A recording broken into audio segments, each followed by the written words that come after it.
Next session on OpenRAN, 5G hacking just got a lot more interesting by Karsten Knoll. So 5G has seen quite some evolutions, at least through telecom, through every of the generations, the 2G, 3G, 4G, and now 5G. And it's changing from an old school monolithical system to a very open model. And openness and open models is something that we dearly love, at least I do. And now the hacking potential and a lot more interfaces are coming about, and we can actually have some quite new interactions with this. And I know that from myself, from a previous employer, being a telecom company, that it's very interesting to listen here and also see the new technology emerge.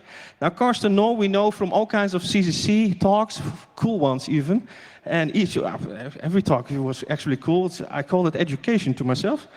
And as security researcher and cryptographer, he is now also the chief scientist for SR Labs in Berlin. And take it away, please, a big applause for Karsten Knoll.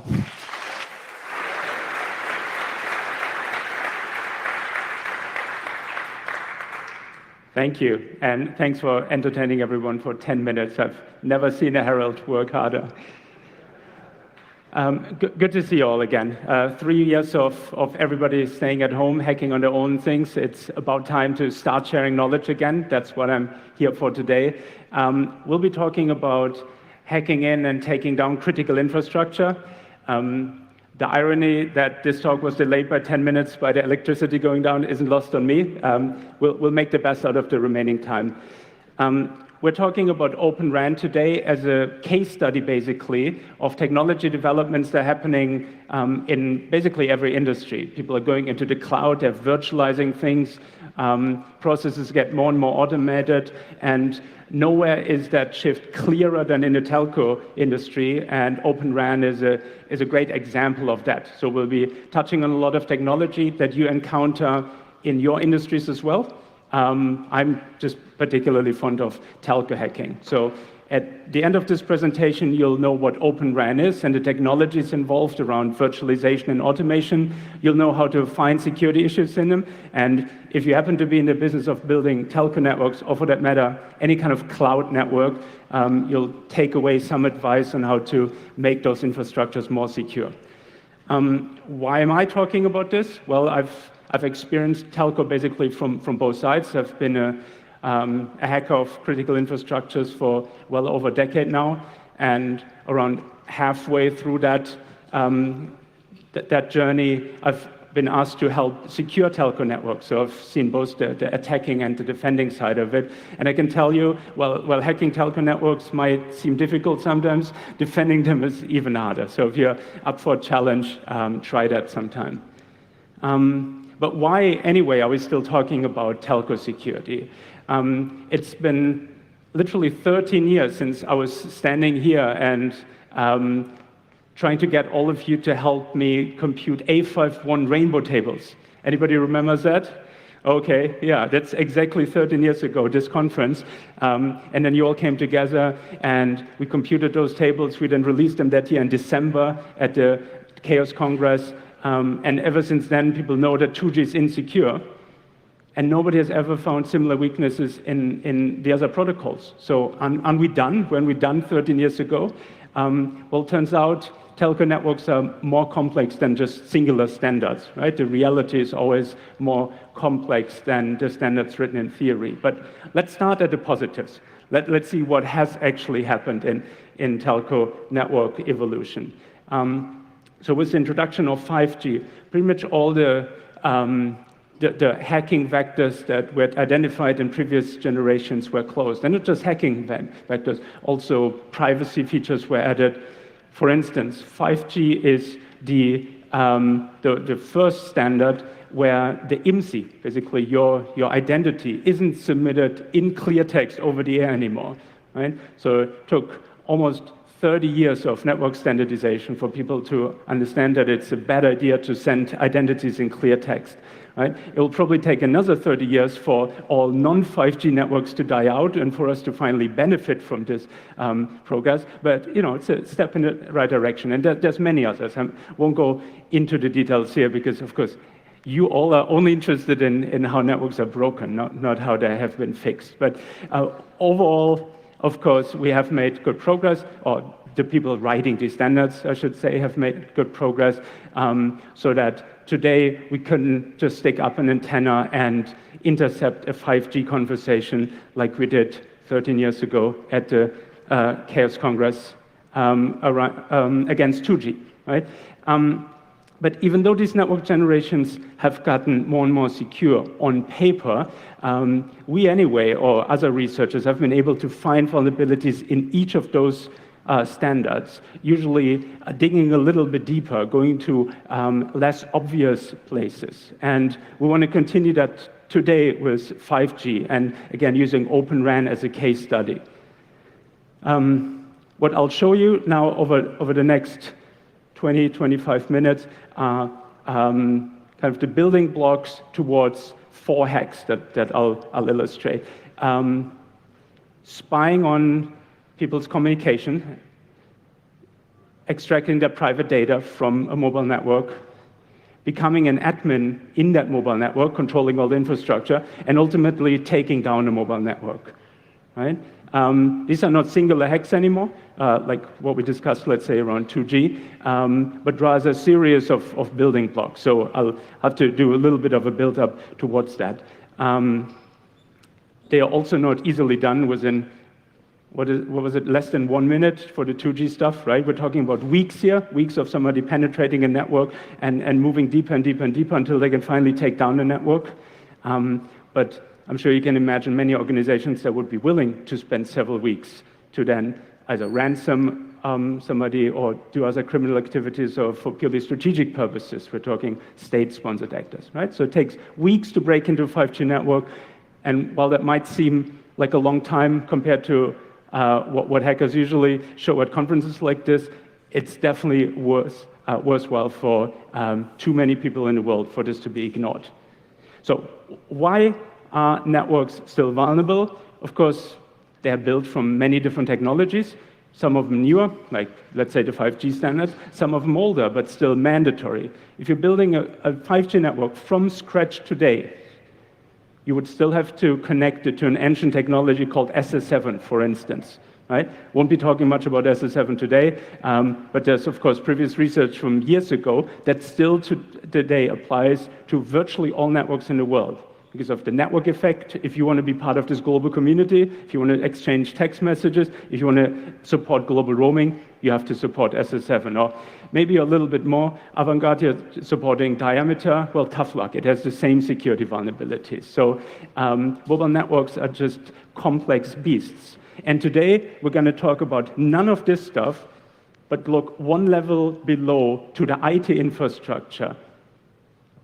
Every telco network, of course, needs to be built on something, right? It's not just software.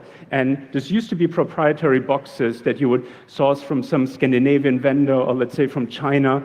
Then with 4G, this moved all onto Linux.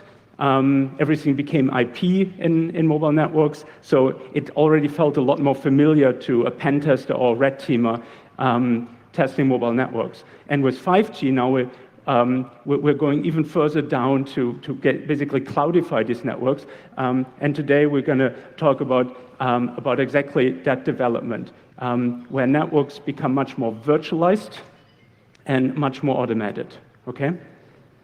So all the hacking I'll be talking about today is going to be from the IT domain that mobile networks are built on, right? Very important. We're not going to mess with any of these standards because they're not the weakest link of mobile networks anymore, as far as I can tell, okay? A bit of nomenclature to get that out of the way. So today we're talking about OpenRAN. What's OpenRAN? So first of all, RAN. What's RAN? Radio Access Network is one of 3 parts that make up a mobile network.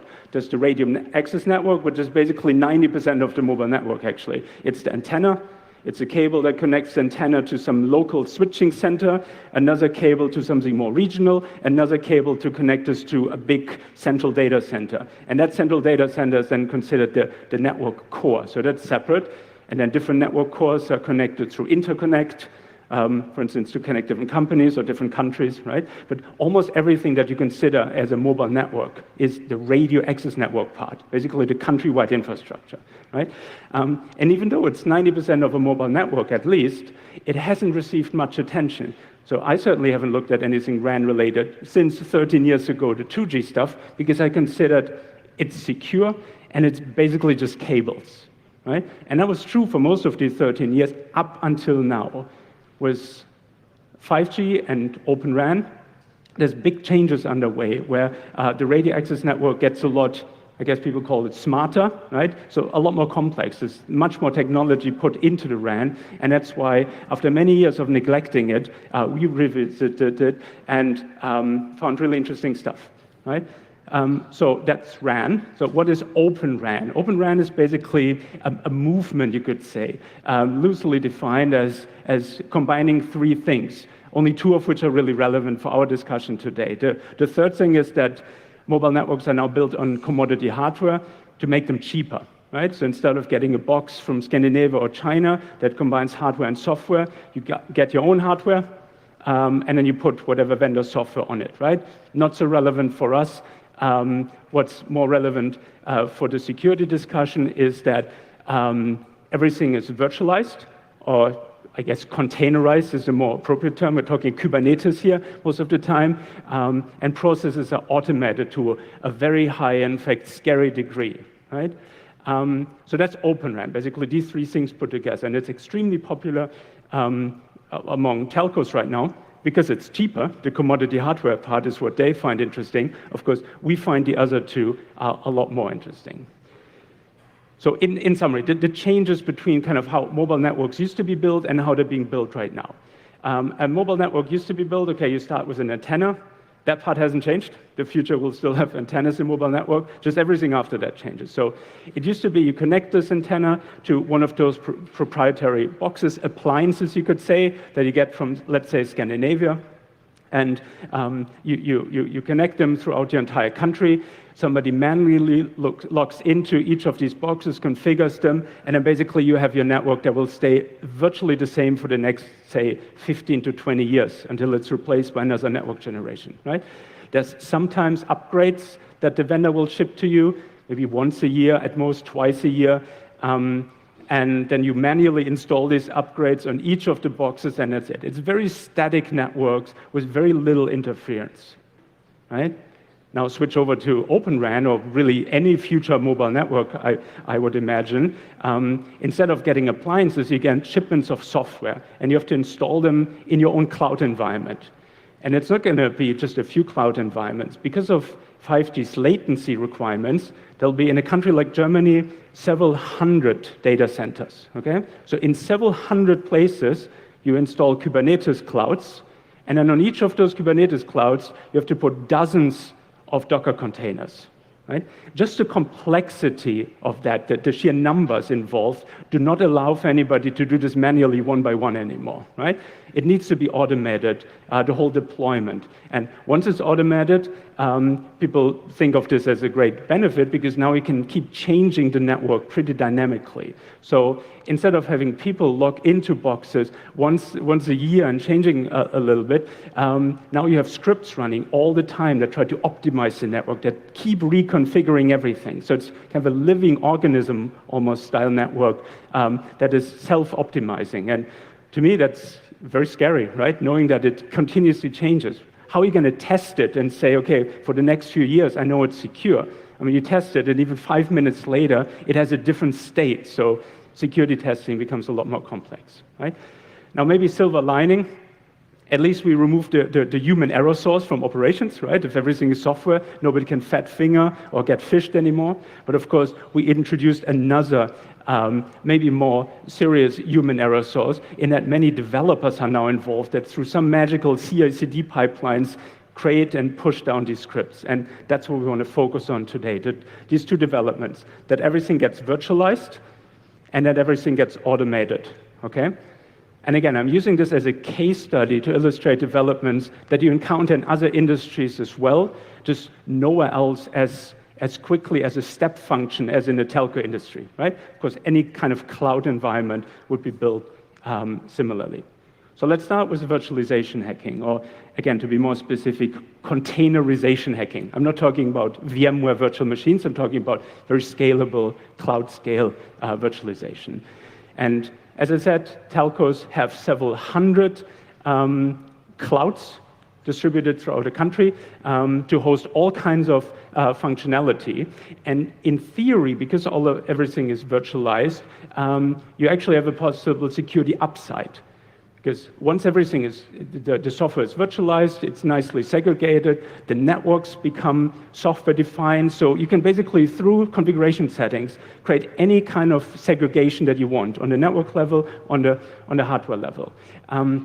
Most deployments that we have seen do not make much use of this very fine-grained configurability, and in fact go the opposite way, creating new areas in which devices share resources, right? And in mobile networks, of course, availability is very important. You need your network to be up, right? And if you have different functional components share the same hardware, if one of them overloads the system, so to speak, the others can suffer as well, right? So with virtualization, the jury is a little bit out. Is it security gain or loss? But certainly, if you configure it badly, it's definitely a loss. And now we're going to look at the cases in which we find these environments to be badly configured. So the assumption is that there are different pieces of software all running in the same cloud, right? Could be an Amazon cloud, could be Google cloud, or in our case, a telco cloud. And some of them are trusted and really secure and very critical. Other ones are maybe test instance, somebody trying something out, something unimportant, different security levels, okay? Now the big question is, if something less secure gets hacked, can a hacker break out of that environment and influence something more secure? So can I either hack the Kubernetes underneath or influence some neighboring Docker containers? And it turns out that there's multiple paths for doing this kind of container breakout. And here I'm listing the ones that we find most commonly in telco environments, right? There's probably other ones, but these are the ones that we encounter in actual assessments. So the way to read this is, on the left you have a property, a capability basically, that you can assign to a Kubernetes as a pod or Docker container. And the dark red ones are the ones that we find all the time. They're kind of pseudo defaults, not really defaults, but people love to set those settings. And then the lighter shaded ones, we don't find them quite as often, but still enough to be concerned. Right?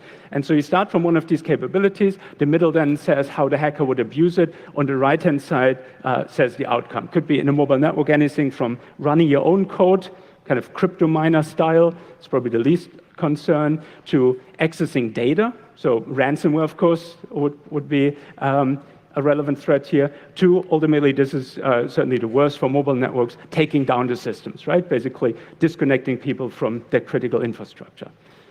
And just to take the first two perhaps as an example, so if those capabilities are set, how does a hacker do this? So the first two here, privileged container and sysadmin. So if either of those capabilities are assigned to the Docker container, that basically means that from inside the Docker, you can communicate with the Linux kernel of the host machine, right? In less constrained ways than a non-privileged container.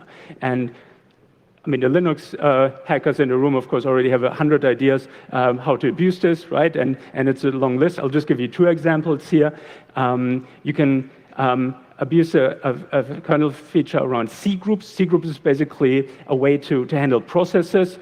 You don't have to use it. It's just easier if you execute multiple processes basically as one batch. Kubernetes, though, definitely uses this. So if you're inside a Docker container on Kubernetes, you know that the host machine uses C groups, right? That's important to know. And basically, there's a kernel feature where you can tell the kernel, please let me know when a C group completes, and I want to execute a little bit of code at the end, right? With root level permissions, and basically, you see it here, this is basically a PS with root privileges. You can execute any code you want, right? So you just notify the kernel to please execute this snippet of code at the end of a C group, and you basically have root level access. Right? Very straightforward, and yeah, no surprise, right? However, people don't think about it like this when they assign this privileged attribute to their containers most of the time. Another way is if you have access to the host PID namespace. Again, that's given if either of those properties is set. You can basically just enter the part of the namespace that gives you the equivalent to a root shell, right? So really very straightforward exploits. And these are just two of the examples. The other ones on the list are maybe a little bit more interesting because they're less intuitive.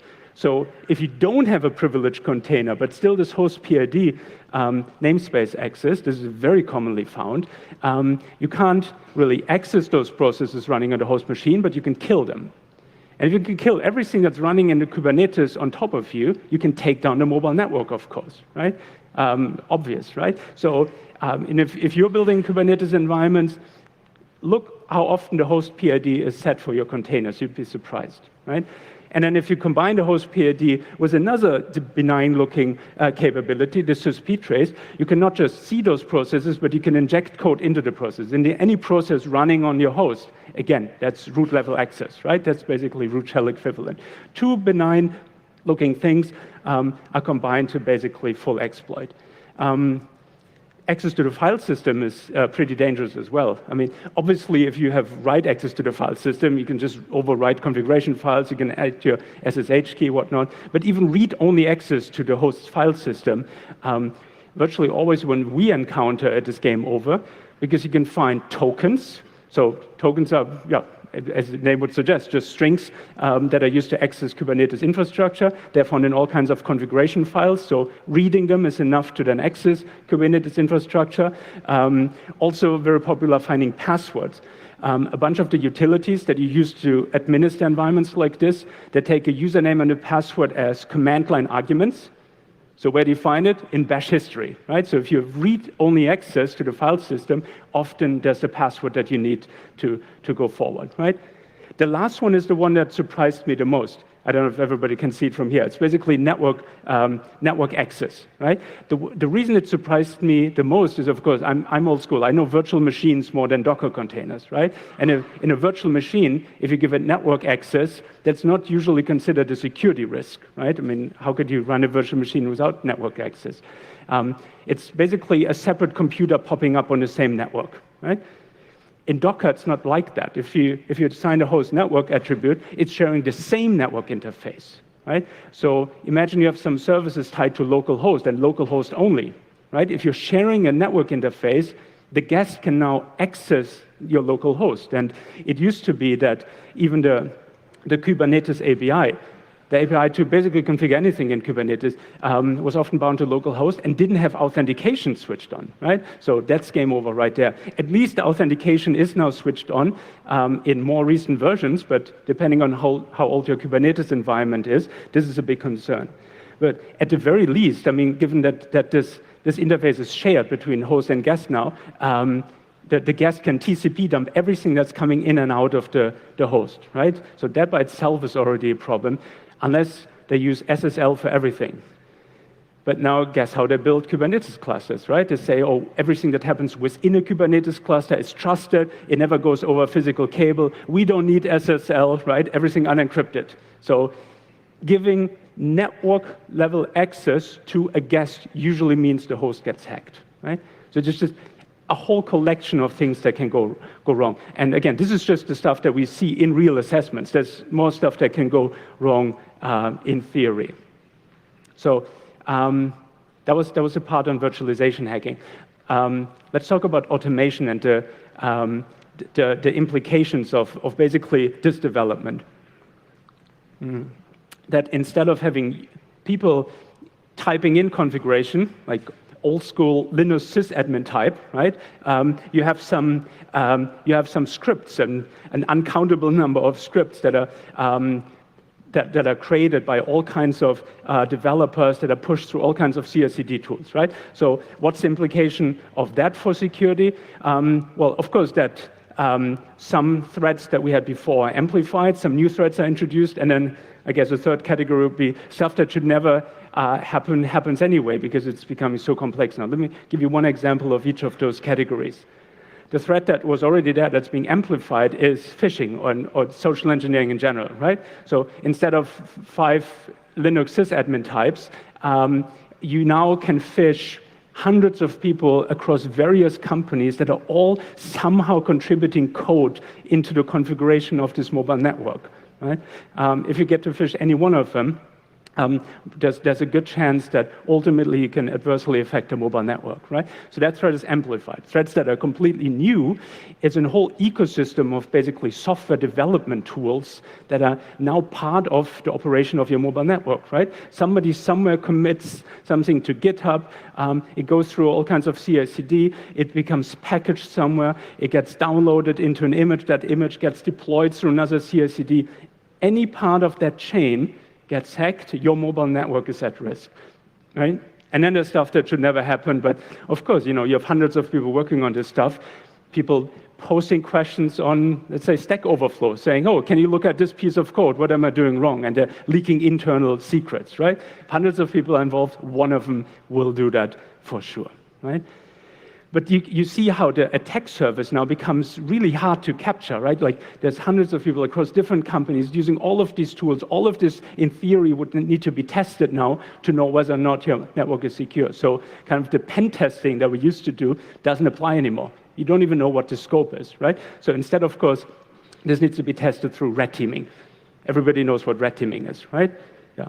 So basically an open invitation to hack a company any way you want, and then explain them how you did it so they can learn from it. And then there's iterations where, based on what you find, they get better, and then it's a little bit harder next time, or a little bit more fun, if you ask my team. And then, it's these iterations, right? And what I'll show you next is kind of the best of the red teaming that we've done. So we do dozens of red teams, but a handful of them against 5G telcos. So what have we found in actual 5G telcos that allowed us to achieve all of these hacking goals that I listed in the beginning? And I should say this is a best of kind of a mashup of different. So it's not one network that's affected by all of these. I wouldn't disclose client information like this, but it's kind of a collage. So their first hacking journey starts from the internet, and we find some developer put up a website, something unauthenticated. They're just playing around with something. They probably mean to take it down a day or so later. They know it's probably not secure, which is why it's completely isolated in their network, okay? We get to hack it, and it's basically a dead end, right? This has no access to anything on the internal network. It's just some boring website.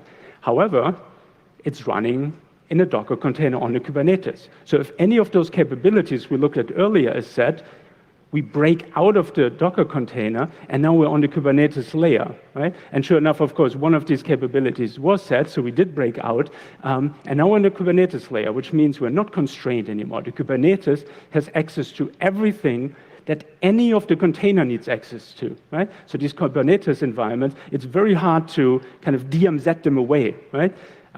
So we start looking on the internal network, third step, very slowly, right? There's always a blue team that's looking on what's happening on the network. So you do this spaced out over days, if not weeks.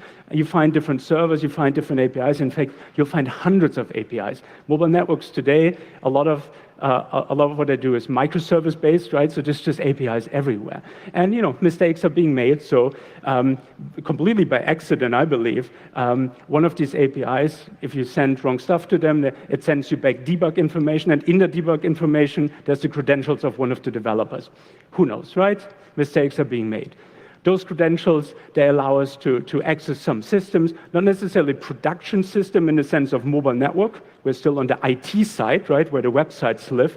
But there's kind of a data lake equivalent, right? Elasticsearch that includes a lot of information to do statistical analysis. And sure enough, we find the customer text messages in there, right? So this is a multi-week hacking journey to basically achieve the equivalent that in 2G took 1 minute, right? Sticking up an antenna, capturing the text messages around it. However, now we get the text messages of an entire country, right? So maybe it's worth spending a few weeks on this. Certainly for somebody who wants to break two-factor authentication or any of the things that are attached to text messaging today, right? So that's one hacking journey, and you see how none of this actually targeted telco standards, right? It doesn't even matter that this is a 5G network. What matters is that this is a highly virtualized network with lots of automation fragments floating around. And the same will be true for the other hacking journeys. So second one.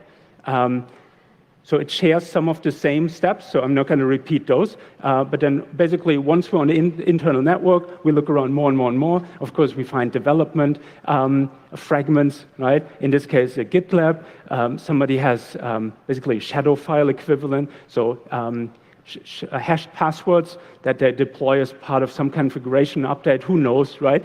One of these passwords is crackable. We crack it, and that password now gives us access to wherever this configuration shadow file was deployed to, right? I mean, that's the whole point, right? Including the database that has all the registration information of all of the customers of this telco, right? So bank accounts, addresses, and whatnot, right? Again, we didn't touch anything telco specific to be able to break in very, very thoroughly. Third and last hacking journey. This one is finally getting into the telco domain. So again, we reuse some of the building blocks, especially this credential we found earlier. But we also need one other bit of information, and that is a description of an internal API, which, usually an API isn't self-explanatory. Right? So you somehow need to understand how to communicate with these APIs. And in this particular case, this was shared on the internet, and you can argue whether this is a security issue, because believers in open source software, of course, say the source code can be open. That's not a security issue, as long as your credentials are protected. I'm not so sure if this many eyes make bugs go away argument applies to software that's really only used in one or two companies, because you post it on the internet, people don't start looking for bugs in it. It's just the hacker will use that information. So some level of obscurity sometimes helps in protecting APIs. In any event, this was on the internet, leaked. We already have the access, so we can finally access something in the telco network, in the RAN network, right? In fact, not just one, this intelligent controller is kind of an optimization piece of software that's deployed in each one of these hundreds of data centers. Okay, so we can access a software component in hundreds of different Dockers deployed on hundreds of different Kubernetes, and sure enough, again, they didn't configure the Docker sufficiently, so we can break out into all of these hundreds of Kubernetes environments and basically take down the entire mobile network. Right? So you see how few steps are actually required to take control of an entire network, or then take it down, DOS the whole network.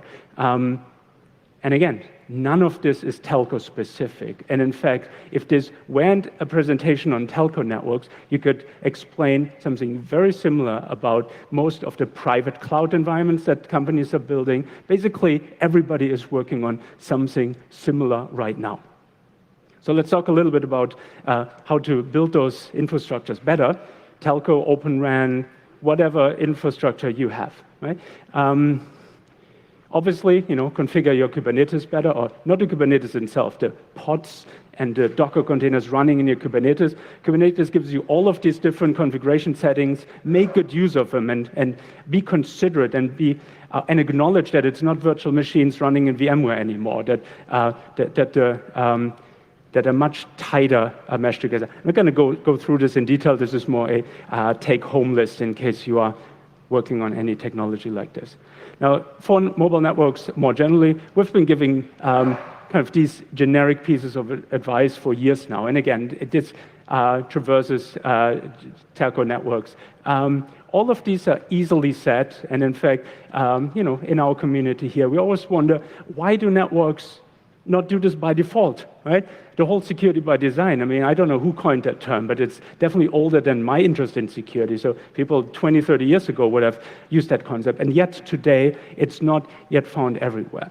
And I wanted to just alert you to the complexity of acting even on simple advice with two examples to conclude what I'm presenting today. The first example of where the reality is just much more complicated than you would imagine is patching and hardening, right? Kind of the base security processes. If you don't patch your stuff, you don't harden your stuff, you might just as well not do any security at all. It's really absolute baseline.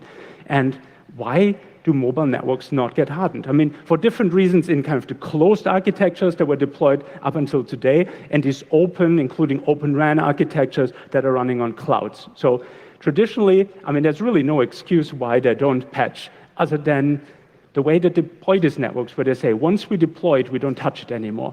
The vendor in China, in Sweden, wherever, they first have to go through months-long test procedures before they can say that a new release is ready and can be deployed. I mean, if the test procedure takes several months and then deployment takes several months, you might just as well not be patching. I mean, you're months behind on the patching, right? So usually you get security patches about once a year.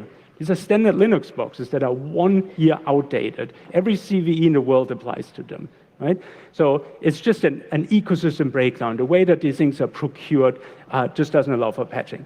That excuse goes away in these cloud environments, right? In the cloud, you control everything. In fact, you're changing stuff so often, you might just as well redeploy it with new patches. Netflix had an interesting strategy around it. Netflix had basically, in each of their virtual machines or Docker containers, they have a self-destruct timer that runs out at 72 hours. So each Docker destroys itself after 72 hours, then it's rebuilt from a CI/CD pipeline, and the CI/CD pipeline, of course, has all the latest patches built in. So Netflix doesn't have patch management. They only have basically suicide of virtual machines, right? But now the complication in mobile networks is, who would be able to pull together your patches, because each of those Dockers is an individually stripped down version of Linux. So nobody even knows what packages you would have to apply and how. This is not coming from Red Hat or Debian. This is just a custom Linux. And if you run your own custom Linux, you are responsible for patch management. And there's dozens of vendors involved. And of course, they don't run Linux distros for business, so patching is just so hard in telcos. And I mean, it breaks my heart, right? Years later, still very little progress. Similar, and this is the final example that I'll leave you with, standard security tools like an EDR system, right? We do a lot of red teaming, and when we encounter an EDR, it usually sets us back by about a week. It takes like a week to find a way to circumvent it. It's, you know, a good slowdown measure for hackers, right? Do we encounter them in mobile networks? No. Well, for basically the same reasons, because the old school network vendors do not really allow you to deploy anything on the Linux boxes, and they don't come with an EDR, so there is no EDR. Sometimes you can force us onto there. If you sign that if the EDR breaks the availability of the network, you're actually responsible. So we have seen cases where this is done, but only ever with force against the vendor. In the Kubernetes Docker environment, again, same question. These are stripped down versions of Linux. No EDR system will work on this out of the box. These are basically embedded Linux, you could call it, right? EDR just isn't made for that, right? So we're basically in a situation now where telco networks have become cloud environments, but where the standard security processes like patching, hardening, and the standard security tools like EDR do not readily apply there, right? Big protection gap. And I hope you all consider this a challenge, right? Either to become more of a telco hacker, no matter what part of hacking you're coming from. I'm sure you saw some commonality today where basically hackers, telco networks have grown into your area of expertise. But also if you're building networks and if you're securing networks, I'd really like to invite you to consider securing telco networks in the future. We all rely on them for our digital lifestyles, right? So it's important to keep those networks secure, like we're already keeping cloud infrastructure secure, right? Yeah, and with that, I'm at the end, and all that's left to me is thank you for sitting here in this hot tent with me and bringing back so many good memories to this series of conferences. I'll be around if you have any questions on telco, on cloud, on red teaming. Our red team is in Berlin, so if you ever want to do some projects with us, love to do that. And yeah, now over to your questions, please. Thank you.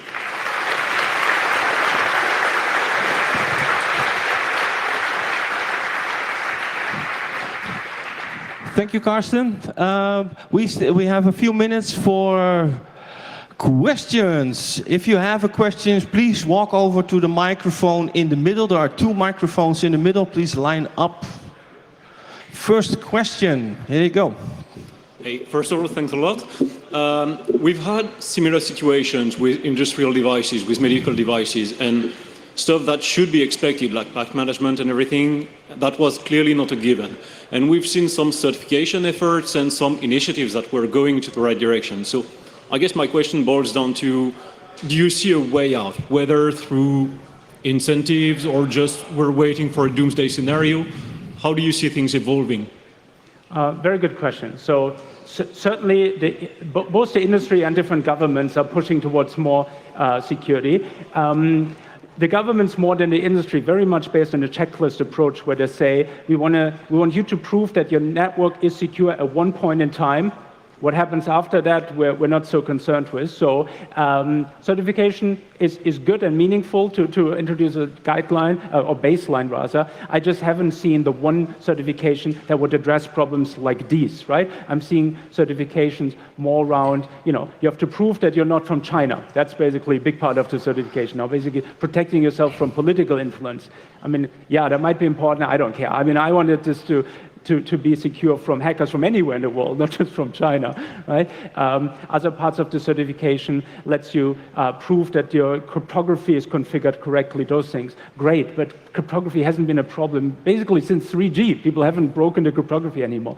So, yeah, I wouldn't hold my breath for certification to solve this. I think that it'd be individual companies going forward saying, we have an IT history and we make our telco networks as secure as our T networks.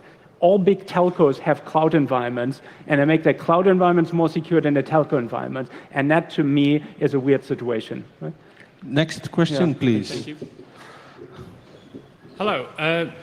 I may have slightly misunderstood this, but what does OpenRAN what's the open mean? Are there open source platforms or freely available platforms that we can run ourselves if we want to experiment with this kind of things? Yeah, no, that's an excellent question. And I think the naming is very unfortunate in OpenRAN. So basically what summarizes OpenRAN is a push from the telcos against the telco vendors to say, we're not going to buy your hardware anymore. We install our own hardware and you need to ship us software. That's an umbrella. The open comes from the interfaces between hardware and software need to be open so that different pieces of software fit on different vendors' hardware in its openness.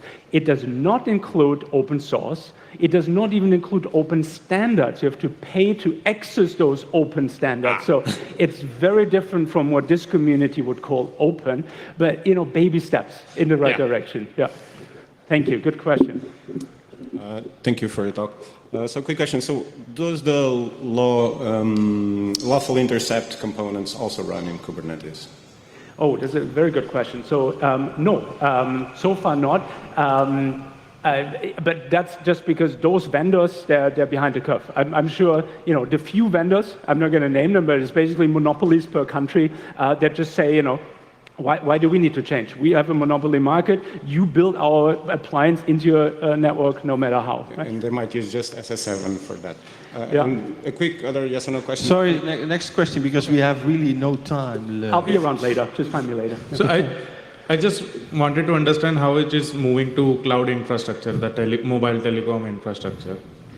Yeah, I mean, if you have to deploy stuff in hundreds of places around the country and you already know that it's going to change every week, cloud is the only answer, logical answer. So basically, cloudifying telco networks is a consequence of 5G's desire to have low latency. Let's say your car wants to signal to the car behind you that you're braking.